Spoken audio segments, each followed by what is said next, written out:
Zookeepers of Reddit, how are the animals acting differently now that there are no visitors to the zoo?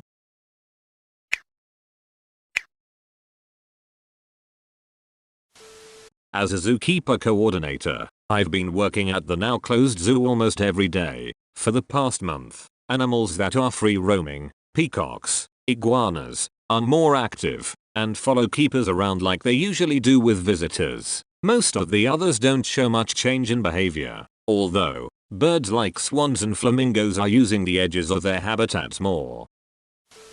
Most of our animals are happy, as long as we can keep their routines, feeding times etc. For some, they need a little extra. We do public encounters with our koalas, wombats, and snakes, among others, so we spend an hour or so a day cuddling and handling these animals to keep them happy. A few of our koalas really fret if they don't get their cuddles. Otherwise we just try to continue to spend time with animals that are expecting human interaction. And of course we can take things for walks around the place like I'm sure you've seen at other zoos. Our wombats love a run and sniff, dingoes as well.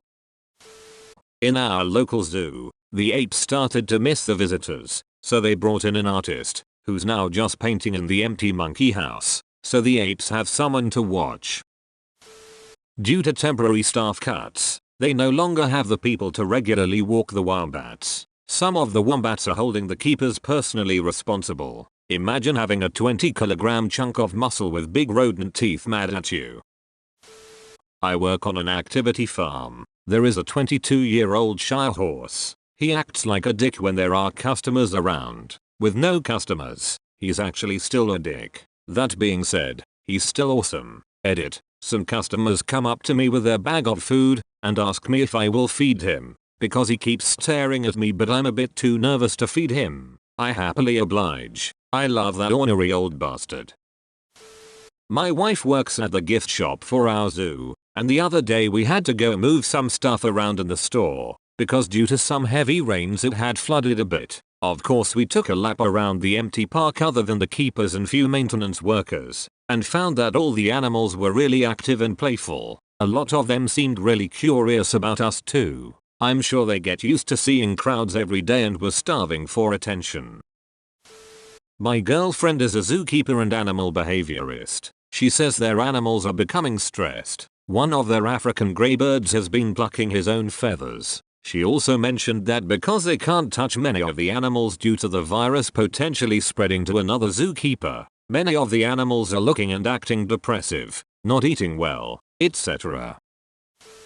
The pandas could finally get it on. 10 years they have been waiting for people to leave them alone. Not a whole lot of change, but animals definitely missing out on some enrichment of seeing guests, especially the otters that follow the kids in the glass underwater. Take in maned wolves, bison, gibbons, bopies, lions, etc. all are about the same. Some of our animals that are skittish have been standing closer to the fence where guests usually are. Zebras, gazelle, which is nice. It's kinda this weird balance of being both more and less stressed. On the one side, I don't have to worry about keeper talks or BTS tours, and I have more time to get everything done and spend more time with animals. On the other side, we're skeleton crewed and there's less of us to care for the whole zoo, so I'm working a lot more in areas I don't usually cover as often. I have noticed that the crows in the city are behaving a bit differently as well and are being a lot braver. I'm an aquarium keeper, and I've certainly noticed a change. Fish are not as stressed as they used to be, as there are no longer children stomping around and banging on glass screaming, "Nemo, Nemo, it's Nemo," at every clownfish. We brought some of our younger penguins down to let them watch the fish, and they were intrigued, but confused as to why they couldn't catch them through the glass. Our octopus has become much more friendly as well, and instead of hiding all day from people, enjoys playing with small baby toys or solving food puzzles. It's been nice. I wish there were guidelines people had to sign to behave at zoos before entering, but at the same time, they are the lifeline we so desperately need to keep functioning. For a lot of our animals, having the ability to interact with guests is actually extremely important. Even for primates to be able to play with kids through the glass, they are missing out on a lot of enrichment. Guests keep a lot of the monkeys entertained. I watch our guests all day long show our marmosets and capuchins selfie cameras, and they love to see their reflection. Guests will also show videos on their phones to animals and the monkeys totally enjoy it. We have a rescue cockatoo named Ro, who sings, "Row row row your boat," to guests. When little kids dance and sing it to her, she gets really excited and feeds off their energy. So do our other cockatoos on exhibit. But now without guests to show off for, every now and then when it's quiet, we'll hear her start row row row, and then she stops and huffs a bit and gets really quiet and sad, because she has no one to sing to. Some of our animals really miss having kids to show off for. You also have to remember that animals in zoos, for the most part, have grown up totally accustomed to being around people 24/7. They're not wild animals at all really. They've grown up in a very different social dynamic. Quite a few animals get noticeably depressed in the winter months every year when we have few guests, and then perk up in the spring when we get busy. The walruses are masturbating furiously.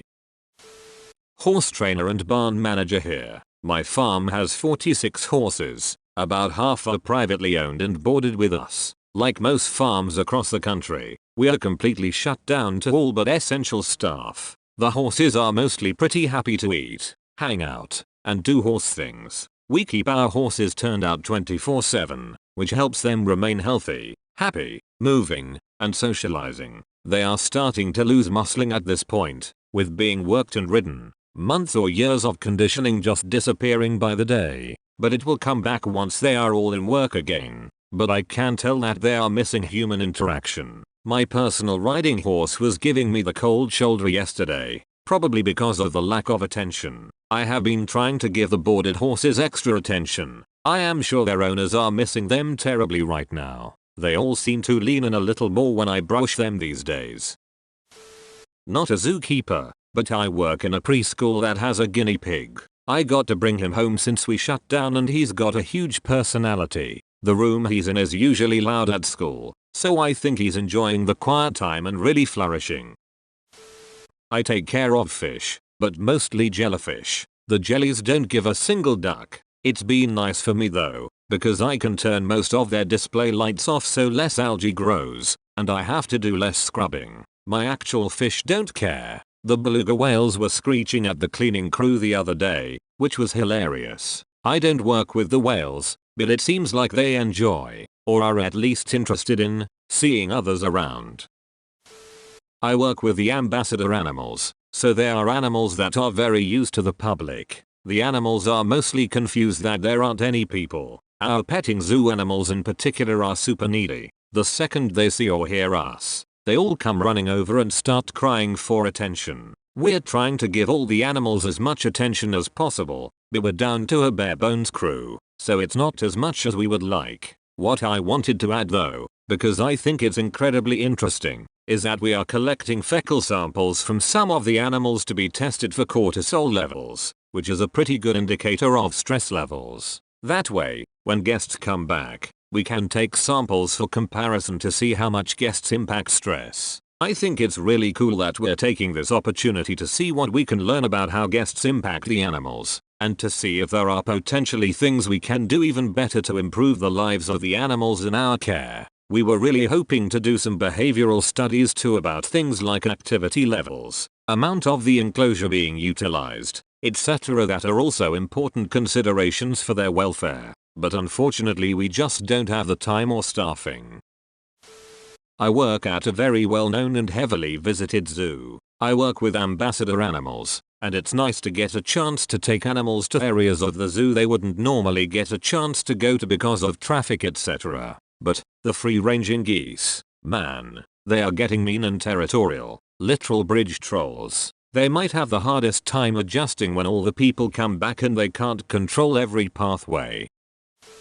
Stray dogs, like 12 of them come for lunch and dinner to our farm daily. Before they used to come, but it wasn't this regular. Nowadays, because of the lockdown, stray dogs don't have a stable food source which they previously had, as there were people on the streets who were kind enough to feed those animals. They come to our farm and we feed them daily. 8 of those 12 are little cute puppies, and watching them eat makes my whole day. Everybody should at least feed one stray animal in these times. Those animals will remember you forever. I've been watching the Taronga zoo cams, and the seals definitely keep trying to look through the glass for people, while the tigers will pace for 40 minutes straight in front of the viewing window.